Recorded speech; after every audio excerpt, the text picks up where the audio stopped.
ස්වාංසේගේ ශ්‍රී ශරීරයේ සහ ශ්‍රී රුධිරයේ මංගල්‍ය සීකරන දවස. අපි දන්නවා දිව්‍ය සප්‍රසාදය හිතනු අපගේ ජීවිතවලට ලැබුණු උතුම් වරප්‍රසාදයක්, දීමනාවක්. ඒ වගේම දෙවන වතිකාන මන්ත්‍රණ සභාවේ ජනවන්දනාව පිළිබඳ ව්‍යවස්ථාවේ අපට උගන්වනවා මේ දිව්‍ය සප්‍රසාදය කියන්නේ අපේ කිතුණු ජීවිතයේ උල්පත. Eucharist is the source and summit of our life, Christian life.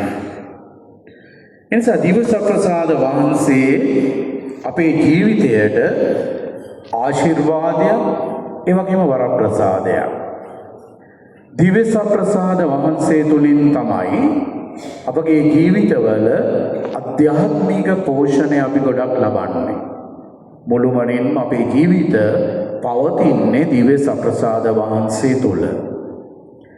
එනිසා දිව්‍ය සප්‍රසාද වහන්සේ දෙවියන් වහන්සේගෙන් ලැබුණු අපේ කිතුණු ජීවිතයේ උන්වහන්සේ තුල තිබෙන අසීමිත ආදරයේ සංකේතයක්.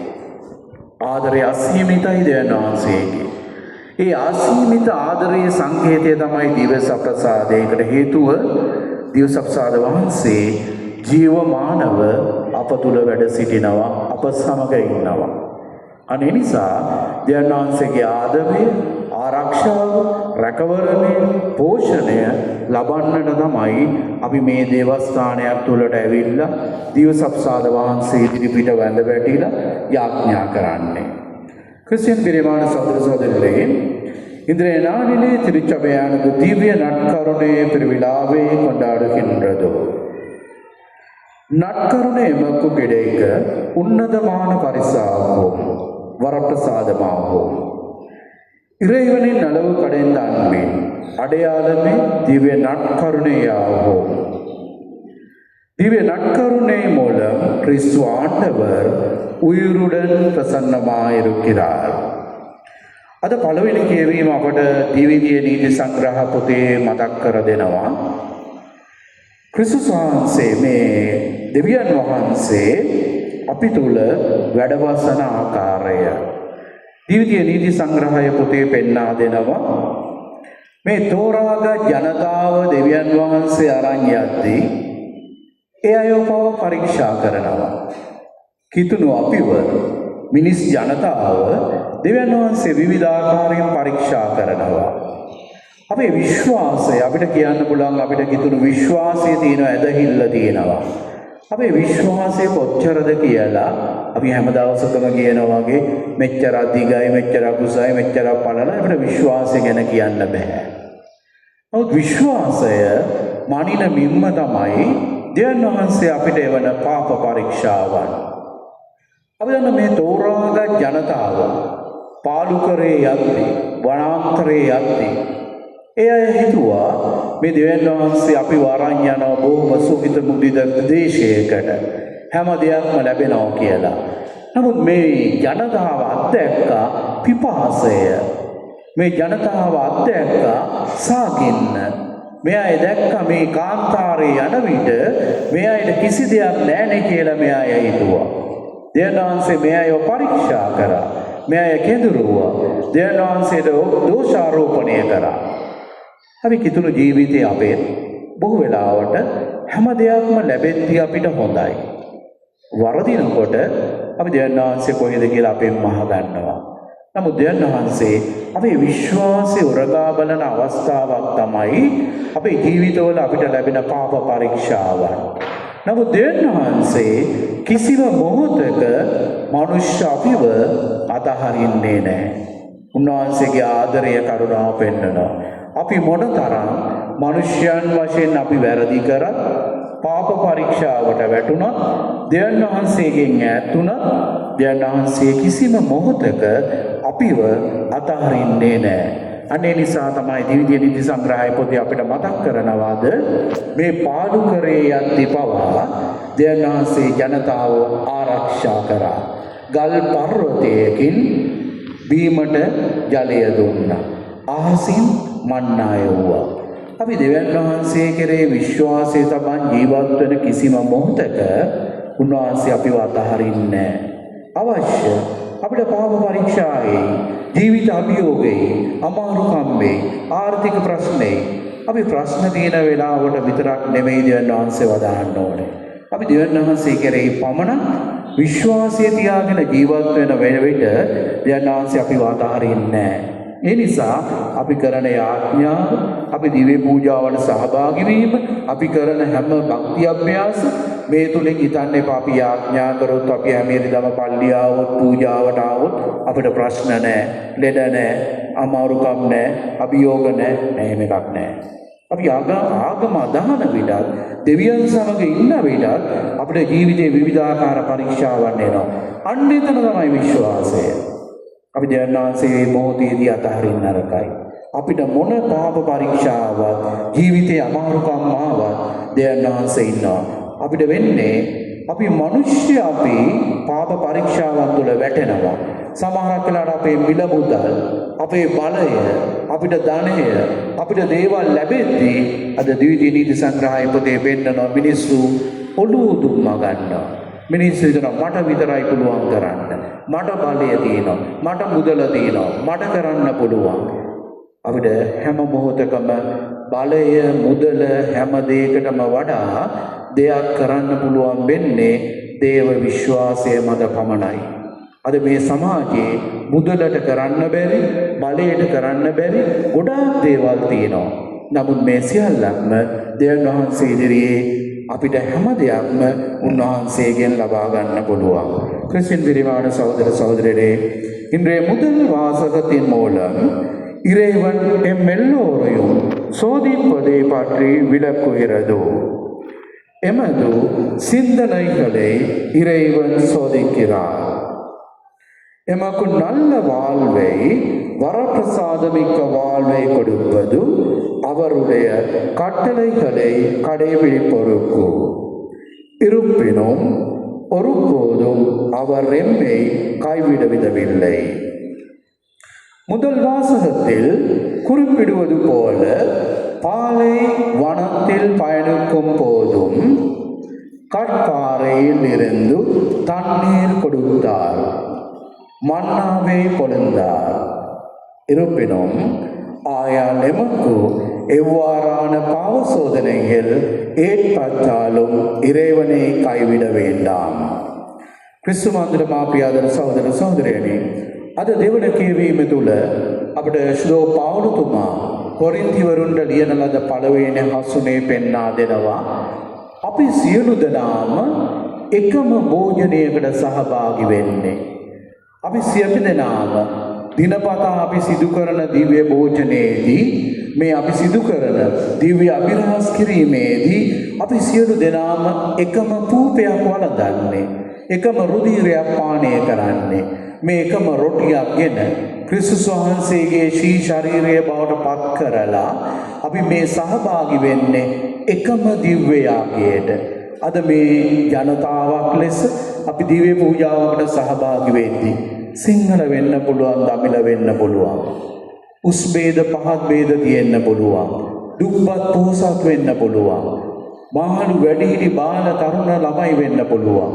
අපි හැම කෙනෙක්ම ಜಾති කුල මල ભેද කොයි ආකාරයක මොන තරාතිරමක හිටියත් අපි සහභාගී වෙන්නේ එකම පූපයක් වටා එකම දිව්‍ය අභිරහස් කිරීමකටයි අපි සහභාගී වෙන්නේ.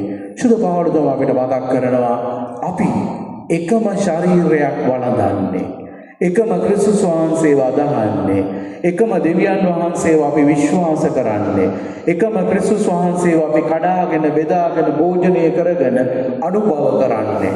එනම් මහා ප්‍රේමවත් සහෝදර සහෝදරියනි, අපට මතක් කරන්නේ අපි සැබෑ ලෙසම ක්‍රිස්තුස් වහන්සේ තුළ, දිව්‍ය සත්සාද වහන්සේ තුළ අපි එකම මාංශයක් බවට අපිපත් වෙන්න ඕනේ. එනිසා අපිට පුළුවන් වෙන්න ඕනේ මනුෂ්‍ය සංහතියක් ලෙස සහෝදරත්වයෙන්, සහෝදර දයාවෙන් ජීවත් වෙන්න. අපි එකම දෙවියන් වදහන, එකම ක්‍රිස්තුස් වහන්සේගේ ආදරය බෙදා ගන්න, එකම සුද්ධාත්මයන් වහන්සේගේ පවිත්‍ර වීම තුළ යහපත් ජීවිත ගත කරන කිතුණු බැතිමතුන් ලෙස අපිට පුළුවන් වෙන්න ඕනේ මේ එකම කූපේ අපි වළඳනවා වගේම එකම පවුලක් ලෙස ජීවත් වෙන්න. අද අපිට සමහරක් වෙලාවට ඒක අමාරුයි. අපි එකිනෙකාගේ වැරදි හොයනවා. එකිනෙකාට ඊර්ෂ්‍යා කරනවා. එකිනෙකා කෙරෙහි තණ්හාව පෙන්නනවා. සමහරක් වෙලාවට අපිට බෑ එකම පවුලේ එකම සහෝදර සහෝදරියන් තුල ජීවත් වෙන්න. අපි සමහරක් වෙලාවට එකම පවුලේ දරුවන්ට බෑ දෙමව්පියන්ට අද සමාව දෙන්න. දෙමව්පියන්ට බෑ දරුවන්ට සමාව දෙන්න. අපි බොහෝ වෙලාවට අද ඒ පවුල්වල ප්‍රශ්න. අද අපි දේවල් බෙදා ගන්න බෑ. බූදලේ බෙදා ගන්න අපි රණ්ඩු සරුවල් වෙනවා. අපිට එකම ශරීරයක් වැළඳුවාට එකම පූපයක් අපි පූපේ වැළඳුවාට අපිට බෑ එකම මේ ආදරය ප්‍රේමය බෙදාගෙන ජීවත් වෙන්න අපිට බැරි තත්වයක් අද උදා වෙලා තියෙනවා. අද මේ සමාජයේ යන රැල්ලත් එක්ක අද අපි හවු වෙලා නවීනකරණයට විද්‍යාවට අද හැම දෙයක්ම දියුණු වෙච්ච දේවල් වලට අපි අසු වෙලා අද අපේ අධ්‍යාත්මික ජීවිතය අපි නැති කරගෙන තියෙනවා. අපි බොහෝ වෙලාවට අද විශ්වාසය කියන එක සෙලවෙන විශ්වාසයක් අපිට තියෙන්නේ. දැඩි විශ්වාසයක් තුළ අපිට ඉන්න බෑ. අපේ ජීවිත ප්‍රශ්නවලදී අපි වැටෙනවා. අපි එකිනෙකා කෙරෙහි ඊර්ෂ්‍යා කරනවා.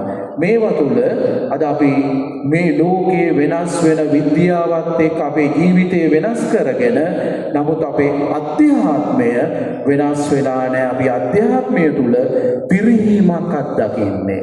අද අපි දේව බය භක්තිය කියන එක අද අපෙන් නැති වෙලා. අද අපේ පෞල් ජපමාලය කියන එක නැති වෙලා. අද දිව්‍ය පූජාවට සහභාගී වීම අඩු වෙලා. අද ධර්මංගයේ අධ්‍යාත්මය අද නැති වෙලා. අද අපි ලෝකේ අල්ලන්න බැරි මිරිගුවක් පස්සේ ගිහිල්ලා අපි අද අසරණ වෙලා. අද අපි මේ අධ්‍යාත්මය අමතක කිරීම තුළ අපි නාමික කතෝලිකයන් බවට අදපත් වෙලා. අපි එනවා පූජාවට එනවා ලබනවා යනවා. නමුත් දිව්‍ය සත්සාදී උතුම් මේ වරප්‍රසාදිය දීමනාව අපේ ජීවිතේ අපි අත්දකින්නේ නැහැ. கிறிஸ்டியன் பிரியமான சகோதர சகோதரிகளே, இன்றைய 2ஆம் வாசகம் எடுத்து காட்டுவது ஒவ்வொரு திருப்பலியிலும் கிறிஸ்து ஆண்டவரின் திருவுடல் திரு இரத்தத்தில் நாம் பங்கு கொள்கிறோம் என்பதை. கிறிஸ்து ஆண்டவரின் ஒரே உடலில் நாங்களும் பங்குதாரமாகிறோம். எமது சாதி, மொழி, இனம், அறிவு, தராதரம் வேறுபட்டாலும் அனைவரும் ஒரே அப்பத்தை உண்ணுகிறோம். எமது அன்றாட வாழ்வின் சந்தர்ப்பங்களில் இந்த சகோதர உணர்வை அனுபவிக்க வேண்டும். எவ்வித பாகுபாடுமின்றி ஒருவரை ஒருவர் ஏற்றுக்கொண்டு வாழ வேண்டும். අද සුදුජුවන්තුමාගේ සුවිශේෂයෙන් උපුටාගත් කොටසින් අපිට මතක් කරනවා ක්‍රිස්තුස් වහන්සේ අපිට මතක් කරනවා එකම වාංශය එකම රුධිරය අනුභව කරන ඔබ සියලු දෙනා තුළ මා ඉන්නවා. මා ඔබ තුළ සිටින්නාක් මෙන් ඔබත් මා තුළ සිටිය යුතුයි. ප්‍රේමන්ත සහෝදර සහෝදරියනි, අපි මේ උතුම් දිව්‍ය සප්‍රසාදයේ මංගල්‍ය සීකරන දවසේදී ක්‍රිස්තුස් වහන්සේ අපිට දෙන ශක්තිය තමයි අපිට දෙන අභියෝගය අපිට ජීවිතේ මොනතරම් අපේ පීඩාවන් වේදනාවන් ආවත් අපි ජීවිතේ මොනතරම් අපේ ප්‍රශ්න දුක්ඛම් ගැටලු තිබුණත් අපි දෙවියන් වහන්සේගෙන් වෙන්න උත්සාහ කරා. සුවිශේෂය තුළ ජුවන්තුමා අපට මතක් කරනවා ක්‍රිස්තුස් වහන්සේ වදාළ වචන. එනම් මාව අනුභව කරන, මාගේ මාංශ අනුභව කරන, මාගේ රුධිරේ පානය කරන ඔබ සියලු දෙනා තුළ මා වැඩ සිටිනවා. මා ඔබ තුළ වැඩ සිටින්නාක් මෙන් ඔබත් මා තුළ වැඩ සිටින්න. ප්‍රේමන්ත සහෝදර සහෝදරියනි, මේක අපිට දෙන අභියෝගයක්. අපි මේ දිව්‍ය පූජාවට ඇවිල්ලා අපි මේ උතුම් භක්තියෙන් අදහන දිව්‍ය සප්‍රසාද වහන්සේ අපේ හදවත් තුළ වැඩ සිටිනවා. අපේ හදවත් තුළ ක්‍රිස්තුස් වහන්සේ වැඩ සිටිනවා වගේම ක්‍රිස්තුස් වහන්සේ අප තුළත් වැඩ සිටිනවා. අපි ක්‍රිස්තුස් වහන්සේ තුළ වැඩ සිටිනවා. ඒ නිසා ප්‍රේමවත් සහෝදර සහෝදරියනි, අපි දිව්‍ය සප්‍රසාද වහන්සේ ලබනවා කියන්නේ අපි සැබෑ ලෙසම අපි මේ දිව්‍ය සප්‍රසාද කරඬුවේ අපි ඉන්න ජේසුට වන්දනාමාන කරනවා. ඒ වගේම තමයි මේ දිව්‍ය සප්‍රසාද ලබන හැම කෙනෙක් තුළම ක්‍රිස්තුස් වහන්සේ වැඩ සිටිනවා. උන්වහන්සේ අපිට මතක් කරනවා මා ඔබ තුළද ඔබ මා තුළද සිටිනවා. ඒ වගේම මා පියාණන් වහන්සේ තුළද පියාණන් වහන්සේ ඔබ තුළද සිටිනවා. මේ එකම වන්දනයක්. ප්‍රේමන්ත සහෝදර සහෝදරියනි, දෙවියන් වහන්සේ අපි කිසි කෙනෙකුව මනුෂ්‍ය සංහතියම උන්වහන්සේ අතහැරලා නැහැ. උන්වහන්සේ මේ ලෝකයේ මැව්වේ උන්වහන්සේගේ අසීමිත ආදරය නිසා මිනිස්යා මවලා මිනිස්යාට හැම දෙයක්ම දුන්නා. නමුත් මිනිස්යාගේ පාපය නිසා මිනිස්යා දෙවියන්ගෙන් ඈත් වෙන්න උත්සාහ කරා. නමුත් දෙවියන් වහන්සේ අදටත් උන්වහන්සේගේ පුත්‍රයාණන් මේ ලෝකෙට එවලා ඒ ගැලවීමේ කාර්යය අදත් මේ ලෝකෙ ඉටු කරනවා. ඒ ගැලවීමේ කාර්යය තුළ ක්‍රිස්තුස් වහන්සේ අපිව සම්බන්ධ කරගෙන අපිව දෙවියන් වහන්සේට ක්‍රිස්තුස් වහන්සේ තුළ සම්බන්ධ කරගන්නවා. එනිසා ප්‍රේමන්ත සහෝදර සහෝදරිනි අපේ ජීවිතවල තියෙන්න ඕනේ නිකන් ආටෝපේට අපි ආරූඪ කරගත්තු භක්තියක් නෙමෙයි. අපි මේ පල්ලියට ඇවිල්ලා ඔබ මේ රතු ලයිට් එක පත්තු කරලා දීවසප්සාද වහන්සේ ජීවමානව තියලා අපි ඇවිල්ලා මේ පල්ලියේ වැඳ නමස්කාර කරලා යාඥා කරන්නේ සැබවින්ම ජීවමානව වැඩ සිටින ජේසුටයි. සැබවින්ම ජේසු ජීවමානයි. ඒ ජීවමාන ඉන්න ජේසු අපේ හදවත් වලට අපි මේ හැම දිව්‍ය පූජා යාගයක් තුලදීම ලබා ගන්නවා. අපේ දිව්‍ය පූජා යාගය තුලදී අපි දිවසප්සාද වහන්සේ ලැබීම තුල මම ක්‍රිස්තුස් වහන්සේ සමගද ක්‍රිස්තුස් වහන්සේ දෙවියන් සමගද සම්බන්ධ වන්නාක් මෙන්න අපි ඔක්කොම දෙවියන් හා සම්බන්ධ වෙන දූ දරුවෝ බවට පත් වෙනවා. ඒ නිසා ප්‍රේමවන්ත සහෝදර සහෝදරියනි අවශ්‍ය වෙන්නේ අපේ හදවත දෙවියන් වහන්සේට විවෘත කිරීම, දෙවියන් වහන්සේට සම්බන්ධ වීම, දෙවියන් වහන්සේ සමග අවංක ජීවිතයක් ගත කිරීම. இந்த நற்செய்தி எமக்குள்ளே படித்துவது கிறிஸ்துவின் உடலையுண்டு கிண்ணத்தில் பருபவர் நிலை வாழ்வை கொண்டுள்ளார் என்பதே. அவ்வாறே கிறிஸ்துவின் உடலையுண்டு இரத்தத்தை பரவுபவர் அவருடன் இணைந்து இருப்பர். கிறிஸ்து அவருக்குள் வாழ்வார். ஆகையால் மிகவும் முக்கியமானது கிறிஸ்துவுக்குள் வாழ்வதாகும். ප්‍රේමන්ත සහෝදර සහෝදරියනි අපිට විශේෂාකාරයෙන් මතක් කරන්නේ අපිට අද දවසේ මතක් කරන්නේ අපිට වඩා වැදගත් වෙන්නේ අපගේ අධ්‍යාත්මික ජීවිතය දෙවියන් වහන්සේ සමග සම්බන්ධ වීම. එම නිසා අපේ ජීවිත මේ ක්‍රිස්තුස් වහන්සේගේ ශ්‍රී ශරීරයේ ශ්‍රී රුධිරය ලබාගෙන අපගේ අධ්‍යාත්මික ජීවිත පෝෂණය කරගෙන අපි දෙවියන් වහන්සේගේ ආශිර්වාදය ලබාගත යුතුයි. දෙවියන් වහන්සේගේ ආශිර්වාදය ලබා ගන්න නම් බෑපත් අවංක අධ්‍යාත්මික ජීවිතයක් අපි ගත කළ යුතුයි. අධ්‍යාත්මික ජීවිතය අපේ පෝෂණය වෙන විටයි හොඳ අධ්‍යාත්මික ජීවිතයක් අපිට තියෙනකොට තමයි අපිට අවංකව ජීවත් වෙන්න පුළුවන්. දේව වරප්‍රසාදයේ උපරිම අපිට ලබා ගන්න පුළුවන් වෙන්නේ. ඕන ජීවිතයේ පැමිණෙන අභියෝග ප්‍රශ්න වලට මුහුණ දෙන්න ශක්තිය ලැබෙන්නේ, ධෛර්යය ලැබෙන්නේ. මේවා තුළ තමයි අපේ ජීවිත ශක්තිමත් වෙන්නේ. ඒ නිසා ප්‍රේමන්ත සහෝදර සහෝදරියනි අවශ්‍ය වෙන්නේ අපේ අධ්‍යාත්මික ජීවිතය අපි දිනෙන් දින ගොඩනගාගත යුතුයි. දෙවියන් වහන්සේ සමගව සම්බන්ධ විය යුතුයි. இன்றைய நாளில் எமக்கு விஷயமாக நினைவுபடுத்துவது எமக்கு மிக முக்கியமானது ஆத்மீக வாழ்வு. உண்மையான ஆத்மீக வாழ்வு இருப்பவருக்கு மட்டுமே நல்லதொரு வாழ்வை வாழ முடியும். மற்றவர்களை ஏற்றுக்கொள்ள, அடுத்தவரை மதிக்க, ஒருவருக்கு மன்னிப்பு வழங்க, திவ்ய நற்கருணை மூலம் எமது ஆத்மீக வாழ்வை கட்டியெழுப்புவதற்கு எம்மை அர்ப்பணிக்க வேண்டும். பங்கில் காட்டிடங்கள் அவசியம், நிகழ்ச்சிகள் அவசியம்.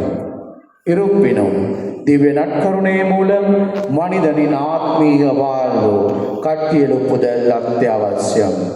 ප්‍රේමන්ත සහෝදර සහෝදරියනි අපගේ මේ සම්බුල අපිට අවශ්‍යයි කොට නගන්න දේවල්. අපි දේවස්ථාන කොට නගනවා. අපි ලූර්දු ගුහාවල් හදනවා. දේවල් අපි කොට නගනවා. අපි ශාලාවල් හදනවා. අපි සමිති සමාගම් කරනවා. අපි විවිධ වැඩසටහන් කරනවා. මේවා අවශ්‍යයි අපේ මේ සම්බල. මේවා තුළ තමයි අපි එකිනෙකා සහයෝගය දක්වන්නේ. එකිනෙකා එකතු වෙන්නේ. එකිනෙකාගේ එකමුතුකම තුළ දිවසප්සාදේ ලබන අපි එකමුතු පවුලක් වෙත ජීවත් වෙන්න මේවා අවශ්‍යයි. නමුත් බොහෝ වෙලාවට අපේ ජීවිත අපි සීමා කරනවා ගොඩනැගිලි වලට, අපේ ප්‍රෝග්‍රෑම්ස් වලට, දහම් පාසලේ සිලබස් එක කව කර ගැනීමට. මේ දේවල් විතරයි බොහෝ වෙලාවට අපි හිතන්නේ. නමුත් අවශ්‍ය වෙන්නේ මේවා ගොඩනගනවා වගේම අධ්‍යාත්මික ජීවිතය තුළ මිනිසාව ගොඩනැගීම. අපි බොහෝ වෙලාවට අද දේවල් සීමා කරලා බිල්ඩින් වලට, අද අපි සීමා කරලා දරුවන්ගේ විභාග වලට, එක්සෑම් වලට, ලකුණු වලට, අද මේ දේවල් හැම දෙයක්ම සීමා කරලා බයිබල් තරගය ගත්තොත් අපි විශ්ව සමාර්ථ මෙච්චරක් ගත්තා. අපේ වීසමේ තමයි මෙච්චරම ලකුණු වැඩි. අපේ මේ වීසම් වල මේ සමිති සමාගම් දිනු. අපි මෙච්චර වැඩසටහන් කරා. නමුත් අපි එකිනෙකා ප්‍රශ්න කරන්න ඕනේ. ගිහි පැවිදි අපි සියලු දෙනාම ප්‍රශ්න කරන්න ඕනේ. දිව්‍ය සප්‍රසාදය ලබන අපි දේව විශ්වාසය තුළ අපේ අධ්‍යාත්මය ගොඩනගන්න, මනුෂ්‍ය ජීවිත ගොඩනගන්න අපි කොච්චර වෙහෙස වුණාද? විශ්වාසයෙන් බැහැර වැට වෙලා ඉන්න මිනිස්සුන්ගේ විශ්වාසය ගොඩනගන්න අපි කොච්චර දායක වුණාද? අපි සමිති සමාගම්, අපි වීසම් සභාවල අපි කතා කරන්නේ මොනවද? මිනිස්සුන්ගේ ජීවිත ගොඩනගන්න අපි කොච්චර හවුල් වෙනවද, දායක වෙනවද? මිනිස්සුන්ගේ අවශ්‍යතාවයන් සපුරා ගන්න, පල්ලියට එන්නේ නැති මිනිස්සුන්ව ගේන්න, විශ්වාසයෙන් බැහැර වෙච්ච මිනිස්සුන්ව නැවත දේවස්ථානයට ගන්න අපි කොච්චර තරම් අපි දායක වෙනවද? මා ප්‍රේමවත් සහෝදර සහෝදරයනි, අපේ අධ්‍යාත්මික ජීවිතය තුළ අත්‍යවශ්‍ය වෙන්නේ මිනිස් ජීවිත පළමුවෙන් ගොඩ නැගීම. මිනිස් ජීවිත අයින් කිරීම නෙමෙයි, පල්ලියේ මිනිස්සු ඈත් කිරීම නෙමෙයි, දෙවියන්වහන්සේගේ මිනිස්සුන්ම ඈත් කිරීම නෙමෙයි. වඩා වැදගත් යන දිව්‍ය සප්‍රසාදය ලබනවා. දිව්‍ය සප්‍රසාදය ගැන කතා කරන අපි දිව්‍ය සප්‍රසාද වහන්සේ තුළ ලබන අධ්‍යාත්මය තුළ මිනිස්සුන්ගේ ජීවිත අපි කොච්චර දුරට ගොඩ නගනවද? මේසමක් ලෙස, අපි පදවියක් ලෙස අපි කොච්චර දායක වෙනවද මිනිස් ජීවිත ගොඩනගන්න, මිනිසුන්ගේ අධ්‍යාත්මය ගොඩනගන්න, මේ දරුවන්ගේ අධ්‍යාත්මයට රුකුලක් දෙන්න, දහම් පාසල ගැන වැය වෙන්න, දහම් පාසල් ඊට වැඩි ශක්තිමත් කරන්න, දරුවන්ගේ විශ්වාසය වැඩි කරන්න. අද අපි කී දෙනාද දිව්‍ය සප්‍රසාද වාසී ඉස්සර ඇවිල්ලා දන නමස්කාර කරලා කකුල දන ගහලා වඳින්න පුළුවන් අපි කී දෙනාටද? තාමටත් බෑ. අපි දිව්‍ය සප්‍රසාදයේ ඉස්සරහා කවුද වැඳ වැටෙන්නේ? කාටද පුළුවන් මේ භක්තිය පෙන්වන්න? අද අපේ බය භක්තිය අද නැති වෙලා. අද අපි බොහෝ වෙලාවට අධ්‍යාත්මය අපෙන් ඈත් වෙන කාලයක අපි ජීවත් වෙන්නේ.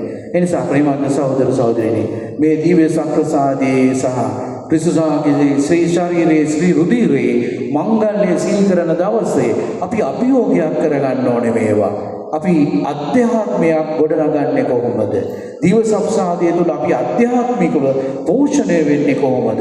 අපේ ශාරීරික ජීවිතේ විතරක් නෙමෙයි, ලෞකික දේවල් විතරක් නෙමෙයි, අපේ අතුලාන්ත දේවල් ඇති කරගන්න, මිනිස් වටිනාකම් ඇති කරගන්න, මිනිස් ගුණාංග ගොඩ නගා ගන්න, අධ්‍යාත්මික ජීවිතයේ වැඩි වර්ධනය කරගත්තොත්, දිව්‍ය සප්‍රසාද වහන්සේ තුළ අපේ අධ්‍යාත්මික ජීවිතය පෝෂණය කරගත්තොත් පමණයි සැබෑ මිනිසෙක් ලෙස අපිට ජීවත් වෙන්න පුළුවන්.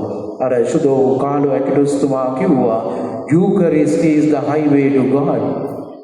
දිව්‍ය සප්‍රසාදය මගේ highway එක දෙවියන් වහන්සේ වෙතට යන්න.